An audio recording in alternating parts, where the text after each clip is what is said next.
Hello student, today I am going to solve an IS 335 Mass Communication question paper of April 2022. Full marks is 80 and passing marks is 24. Time duration is 3 hours. All questions are compulsory from section A and attempt only one option from section B. See link at description for solved question paper of February-November 2022. Section A 1 name any two places where formal communication take place. किन्हीं दो ऐसे स्थानों के नाम बताइए जहां औपचारिक संचार होता है। 1 meetings or conferences. 2 sales counters, एक बैठकें या सम्मेलन। 2 बिक्री काउंटर। Write the full form of AIR। AIR को विस्तारित कीजिए। All India radio. 3 station director is the incharge of radio station.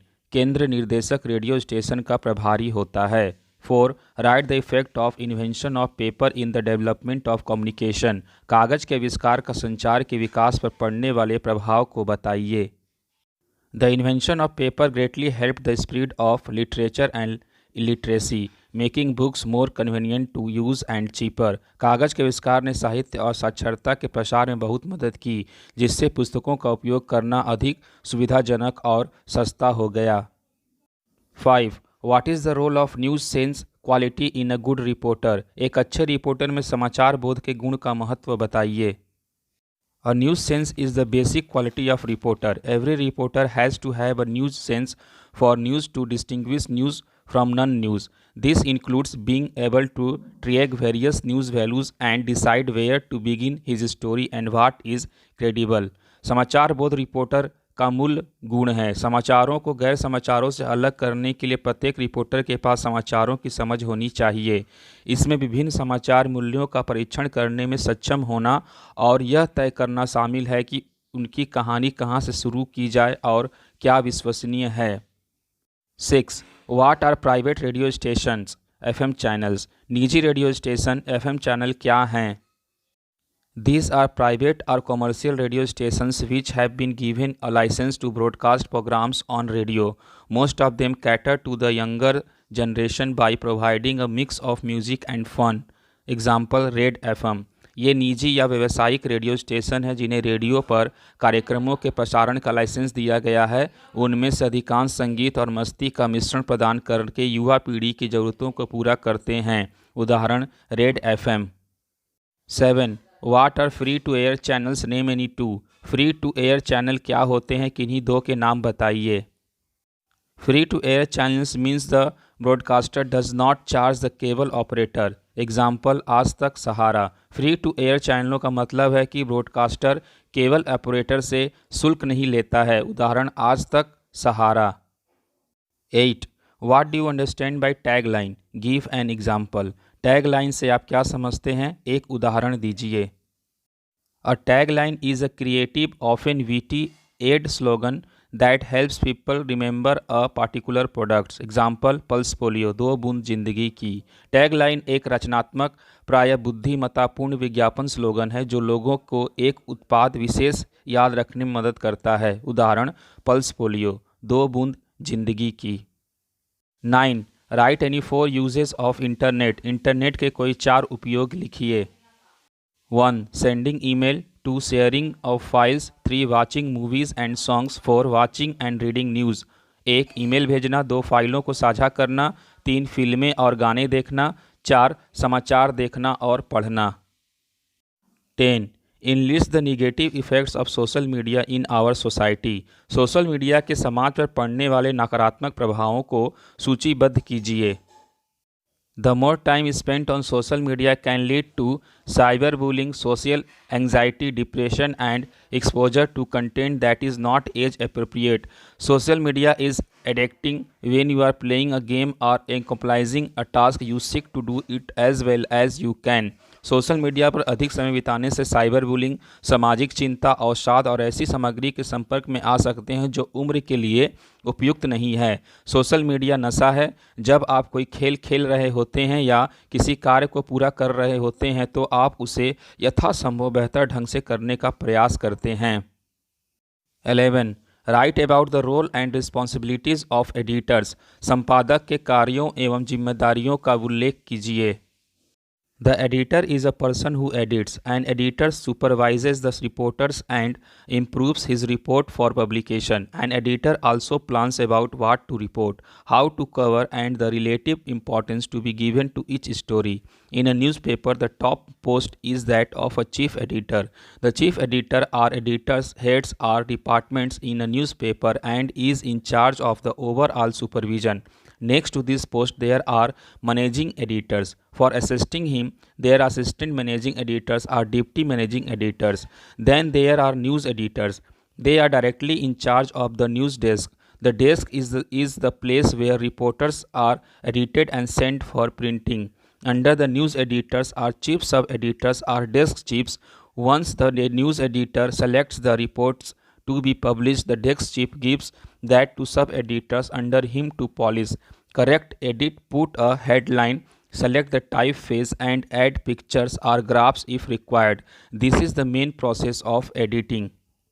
संपादन का कार्य करने वाला व्यक्ति संपादक कहलाता है। एक संपादक रिपोर्टर को निर्देशित करता है तथा प्रकाशन से पूर्व उनकी रिपोर्ट में सुधार करता है। एक संपादक क्या छपना है इसकी योजना तैयार करता है, किस तरह से समाचार कवर होगा इसके निर्देश देता है तथा प्रत्येक समाचार को कितना महत्व देना है इसका भी निर्धारण करता है। समाचार पत्र में मुख्य संपादक सर्वोच्च होता है।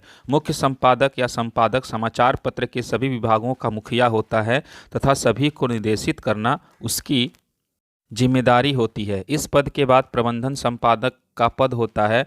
उसकी सहायता के लिए सहायक अथवा उप प्रबंध संपादक होते हैं।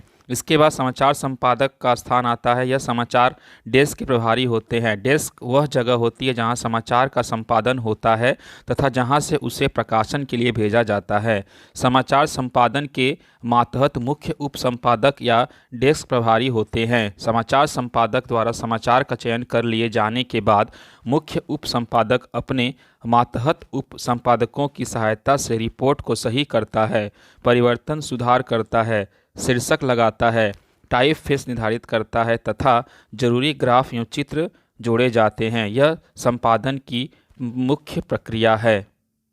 12. What are the different types of radio interview program?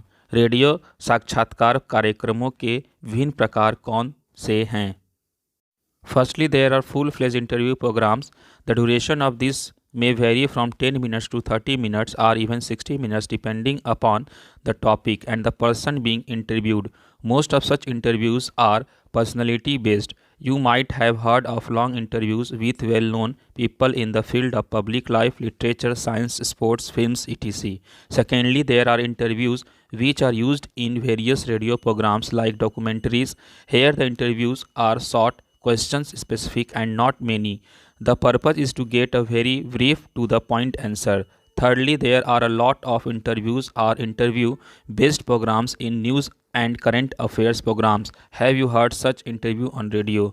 With phone in programs becoming popular, you might have heard live interviews with listeners. These interviews have been made interactive. There is another type of interview based program. Here generally just one or two questions are put across to ordinary people or people with knowledge on some current topic to measure public opinion. For example, when the general budget or the railway budget is presented in the parliament, people representing radio go out and ask the general public about their opinion. Their names and identity may not be asked. Such programs are called vox pop, which is a Latin phrase meaning voice of people. प्रथम श्रेणी पूर्ण रूपेण साक्षात्कार कार्यक्रमों की है। इनकी अवधि 10 मिनट, 30 मिनट या 60 मिनट तक हो सकती है। यह साक्षात्कार के विषय तथा उस व्यक्तित्व पर निर्भर करता है जिसका हम साक्षात्कार ले रहे हैं। इनमें से अधिकांश साक्षात्कार व्यक्तित्व आधारित होते हैं। आपने साहित्य, सिनेमा, राजनीति, समाज सेवा, खेल आदि से जुड़े प्रसिद्ध व्यक्तित्वों से लंबे साक्षात्कार के बारे में सुना भी होगा। दूसरी श्रेणी उन साक्षात्कारों की है जिनका इस्तेमाल विभिन्न रेडियो कार्यक्रमों जैसे रेडियो, डॉक्यूमेंट्री आदि में होता है। इस तरह के साक्षात्कार संक्षिप्त, प्रश्नोत्तर आधारित तथा सीमित परिमाप में होते हैं। इनका उद्देश्य संक्षेप में विषय पर जानकारी प्राप्त करना होता है तीसरी श्रेणी समाचार तथा समसामयिक कार्यक्रमों में साक्षात्कार आधारित कार्यक्रमों की होती है। फोन इन कार्यक्रम लोकप्रिय होते जा रहे हैं। आपने श्रोताओं से सीधा प्रसारित साक्षात्कार सुना होगा। यह साक्षात्कार अंतःक्रियामूलक या परस्पर अनौपचारिक संवाद की शैली में होते हैं। इनके अतिरिक्त साक्षात्कार आधारित रेडियो कार्यक्रम की एक और श्रेणी होती है। जनता की राय जानने के लिए सामान्य लोगों से या उस विषय समसामयिक संदर्भ की जानकारी रखने वाले लोगों से 1 या 2 प्रश्न पूछे जाते हैं। उदाहरणार्थ, जब संसद में केंद्रीय सामान्य बजट या रेल बजट प्रस्तुत किया जाता है तो रेडियो से जुड़े लोग आम लोगों से इस विषय पर प्रतिक्रिया पूछते हैं। उनके नाम तथा परिचय पूछना इसमें आवश्यक नहीं होता। इस तरह के कार्यक्रम को वॉक्स पॉप कहते हैं, जो लैटिन से उत्पन्न है तथा जिसका अर्थ जनता की आवाज़ है। 13. What are the 4 qualities of a good radio producer? एक अच्छे रेडियो कार्यक्रम निर्माता के 4 गुणों के विषय में बताइए। Qualities of a radio producer: inquisitiveness, drawing from experiences, ability to conceptualise idea, creativity, good user of words. Radio कार्यक्रम निर्माता के गुण: जिज्ञासा, अनुभवजन्य विचारांकन, विचारों को मूर्त रूप देने की क्षमता, रचनात्मकता, शब्दों का उपयुक्त प्रयोग करने की सामर्थ्य। 14. Right any 4 categories of television channels. Television चैनलों की किन्हीं 4 श्रेणियों का उल्लेख कीजिए। Different categories of television channels: news channel, sports channel, cartoon channel, entertainment and lifestyle channel, science and discovery channel. TV चैनलों की विभिन्न श्रेणियां: समाचार चैनल, खेल चैनल, कार्टून चैनल, मनोरंजन एवं लाइफस्टाइल चैनल, विज्ञान तथा अन्वेषण channel. 15. What are the key features of flyers? Flyer की मुख्य विशेषताओं का उल्लेख कीजिए। Represent the simplest and easiest form of information tools used in public relations, where the first written material used for public relations are unfolded sheets posted on bulletin boards, delivered by mail or distributed by hand. Present a single message rather than a series of separate message units. Time specific and address a particular event. Serve awareness objectives through information. जनसंपर्क में प्रयुक्त सूचना उपकरणों के सरलतम एवं साधारण रूप का प्रतिनिधित्व करते हैं। जनसंपर्क हेतु प्रयुक्त प्रथम लिखित सामग्री था। बुलेटिन बोर्ड पर लगाए गए बिना मोड़े हुए पन्ने होते हैं या इन्हें डाक से भेजा जा सकता है या हाथों हाथ वितरित किया जा सकता है। एकल संदेश प्रस्तुत करता है, न कि अलग अलग संदेश इकाइयों की श्रृंखला। समय विशेष पर वितरित होते हैं तथा एक विशेष इवेंट बताते हैं। सूचना के माध्यम से जागरूकता का उद्देश्य पूरा करते हैं। 16. What are the different opportunities offered by new media to journalists? New media द्वारा पत्रकारों को प्रदान किए जाने वाले विभिन्न अवसर कौन से हैं? Opportunities for journalists: 1. Internet desk, 2. Web edition, 3. Rewrite desk, 4. Multimedia packaging। पत्रकारों के लिए अवसर: इंटरनेट डेस्क, वेब प्रकाशन, पुनर्लेखन desk, multimedia package. 17. What is the importance of new media as a form of communication? संचार के रूप के तौर पर न्यू मीडिया का क्या महत्व है? New media is known for its ability to involve the audience. This is known as interactivity. Hence, we can say that compared to other media forms, new media has the most evolved feedback system in place. Besides feedback, there are 2 other things that make new media very special. The first is the way things are written. New media uses a narrative style of writing. A narrative is a story. All of us like to read stories or listen to stories. If serious issues are written in the form of stories, more people are likely to read them and learn from them. The other special feature of new media is the use of multimedia. Stories are supported by cartoons, moving pictures, sound and music. It is called multimedia. We don't have to wait for one full day to read the day's event in the newspaper. We have to simply log on to the internet and check a news website that will flash the information that we are interested in knowing. श्रोताओं को माध्यम के हर पहलू में सम्मिलित करने की क्षमता के लिए न्यू मीडिया जाना जाता है। इसे इंटरएक्टिविटी कहते हैं। अतः हम यह कह सकते हैं कि दूसरे मीडिया प्रारूपों की तुलना में न्यू मीडिया में प्रतिपुष्टि का तरीका अत्यधिक सबल है। प्रतिपुष्टि के अलावा दो अन्य तत्व न्यू मीडिया को विशिष्टता प्रदान करते हैं। पहला है विशिष्ट लेखन का तरीका। न्यू मीडिया में कथा शैली में लेखन किया जाता है। हर स्टोरी कथा शैली में होती है, जिससे हम उन्हें बड़े चाव से पढ़ते हैं। इसका फ़ायदा यह है कि अगर गंभीर विषयों को कहानी की शैली में लिखा जाए तो लोग उसे पढ़कर काफ़ी कुछ सीख सकेंगे। दूसरा तत्व है न्यू मीडिया में मल्टीमीडिया का उपयोग।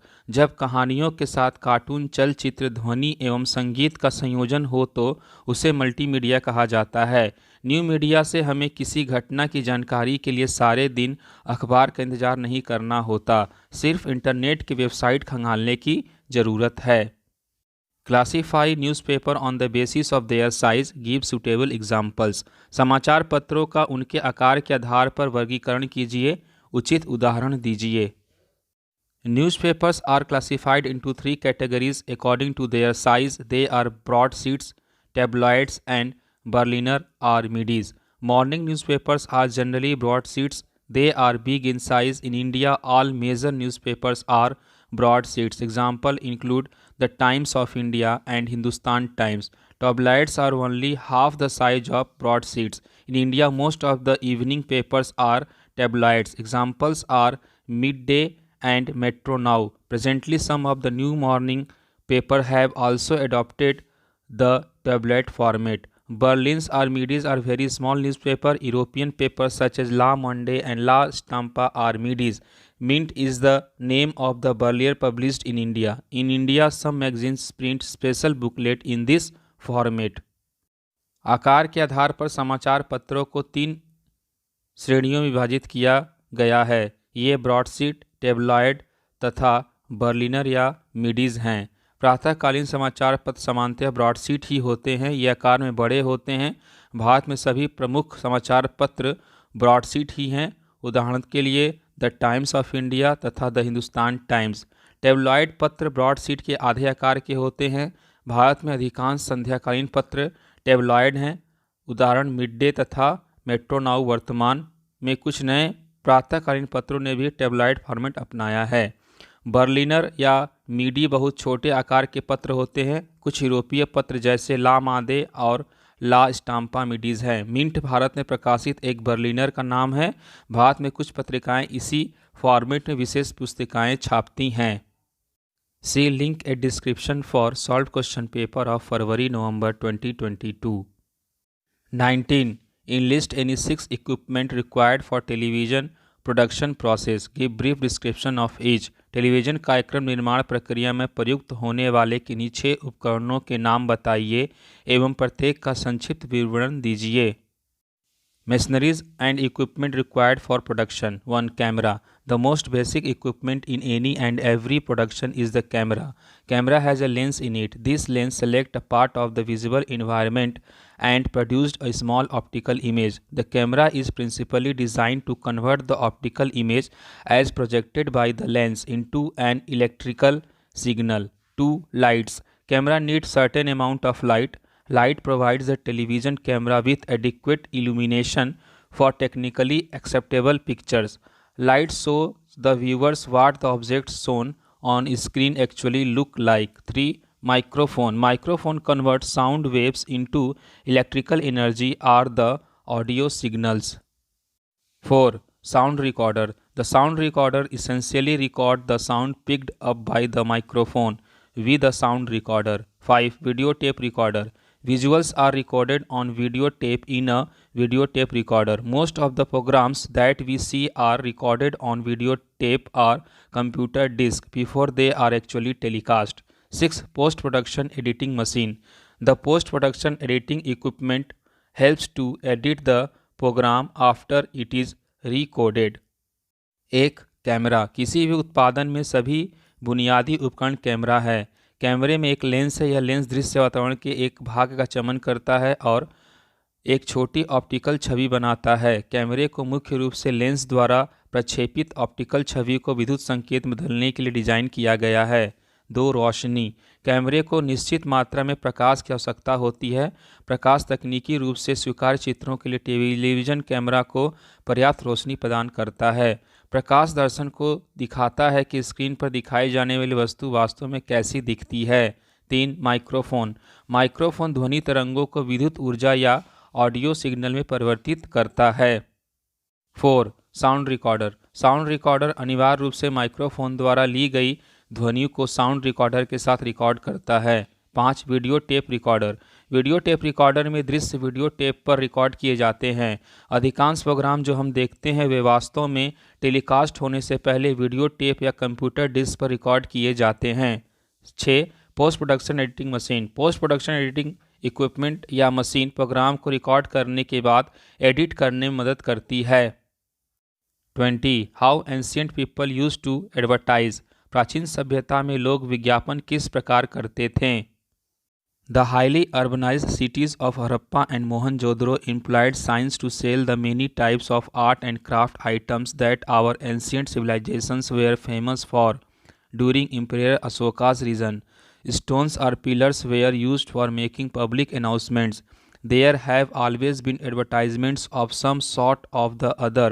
The form of advertising for the transmission of information dates back to ancient Greece and Rome, when town cries, drummers and signs were used to carry information for advertising goods and services.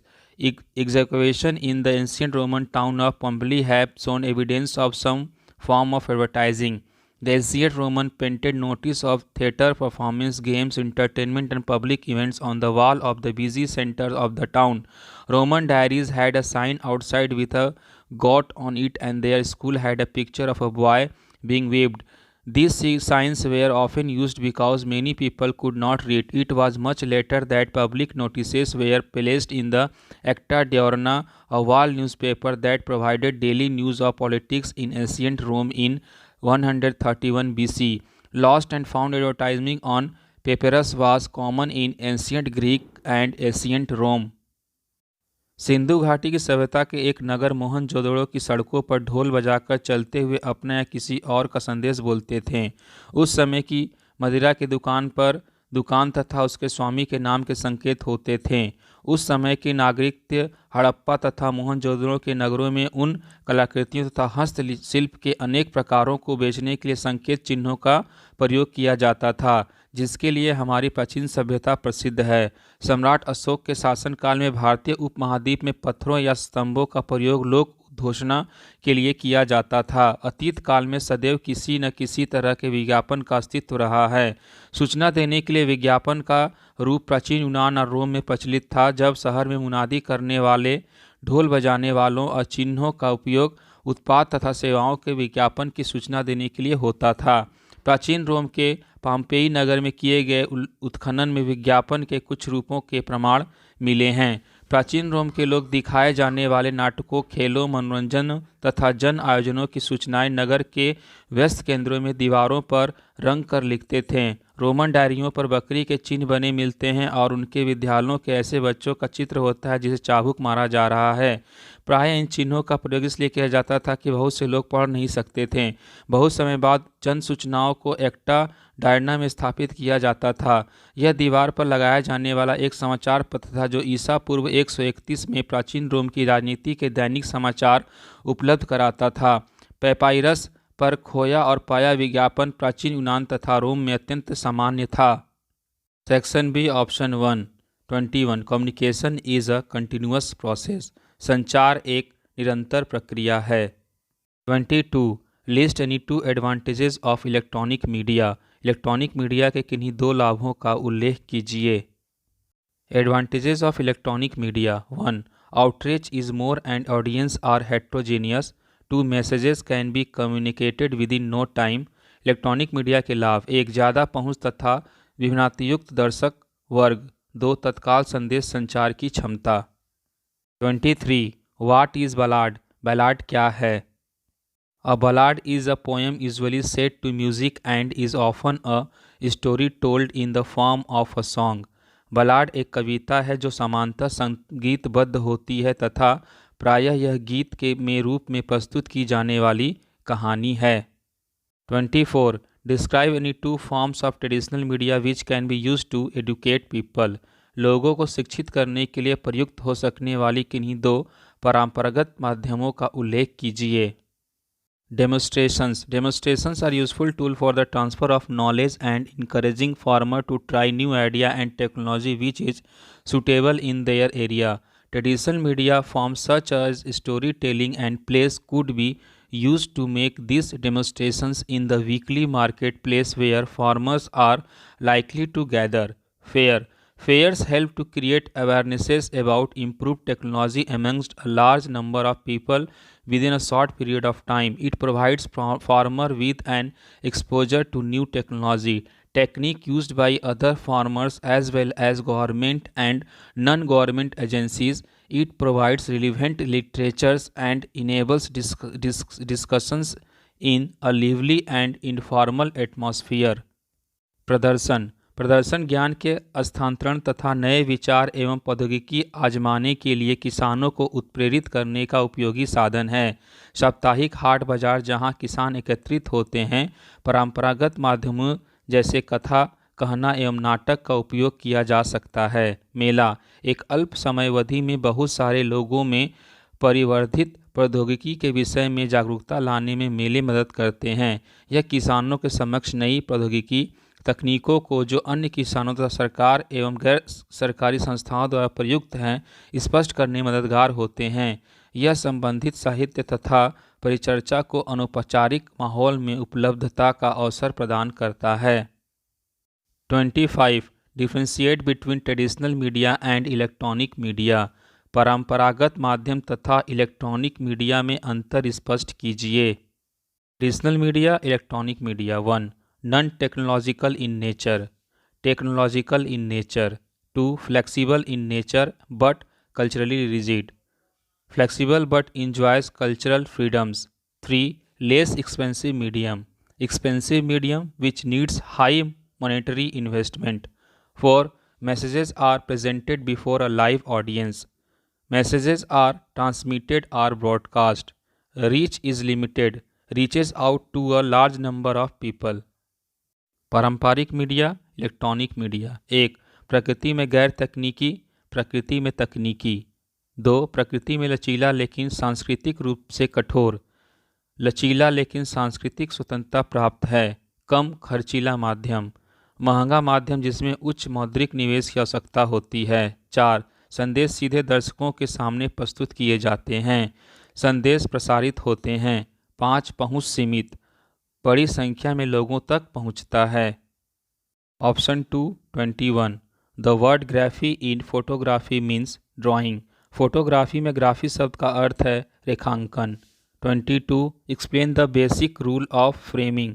Framing के बुनियादी नियम की व्याख्या कीजिए। Elements in a frame must be so placed that they रफली fall on the intersection of the lines that divide the frame in 3 rows and 3 columns। Frame में स्थित तत्व इस तरह अवस्थित हों कि वे लगभग उन विभाजक लकीरों पर पड़ें जो फ्रेम को 3 कॉलम तथा रो में बांटती हैं। 23. What is the purpose of a lens in a camera. कैमरे में लेंस का क्या उद्देश्य है।